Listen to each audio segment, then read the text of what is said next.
pas mercredi, mais je vous retrouve quand même pour une nouvelle recette.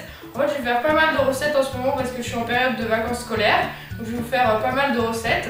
Alors aujourd'hui, on va faire une super recette, les langues de chat. C'est des petits biscuits super bons, mais vraiment trop bons, ça passe super bien avec un café. C'est une recette très facile, c'est parti. Alors on va commencer par une étape très importante dans la recette.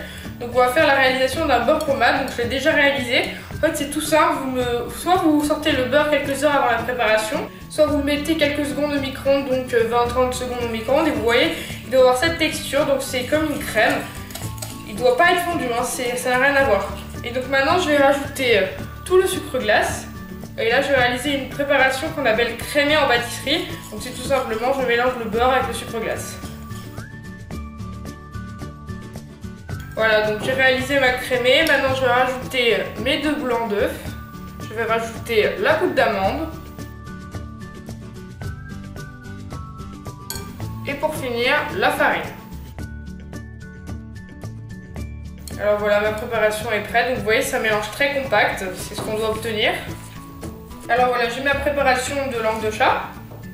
J'ai préparé préalablement une poche à douille. Donc j'ai pris une poche. Et j'ai mis la douille, et donc en fait ce que je vais faire pour pas que ça coule, je vais comme ça, je vais visser et je vais rentrer à l'intérieur.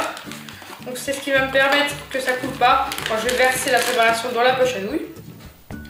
Donc maintenant je verse la préparation dans la poche à douille. Maintenant je vais replier les côtés et je vais chasser l'air. Donc chasser l'air c'est éviter qu'il y ait des bulles d'air, donc je vais faire comme ça avec la main. Voilà, donc ma poche à douille est prête. Et j'ai préalablement préparé une plaque de cuisson avec un papier sulfurisé. Et maintenant ce que je vais faire, c'est que je vais pocher les langues de chat. Donc ce que je vais faire, c'est que je vais faire comme ça. Et je vais pocher des petits boudins. Alors n'ayez pas peur que ça soit pas assez large, ça va s'étaler à la cuisson.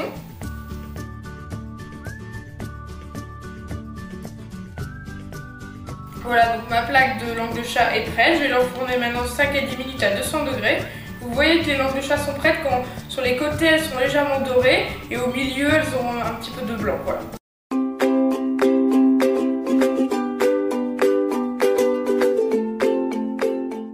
Alors voilà, les langues de chat sont sorties du four. J'en ai pris une, je vais pas tarder à la dévorer. Alors voilà, j'espère que la recette t'aura plu. N'hésite pas à t'abonner. Si tu as la moindre question, tu peux la mettre dans les commentaires, je répondrai vraiment très vite. Au passage, je tenais à vous suggérer de me suivre sur Facebook, comme ça vous aurez toutes les actualités de la chaîne, toutes les informations, il y a même des sondages pour les recettes. Alors n'hésitez pas à me suivre sur Facebook. Alors maintenant, tout ça,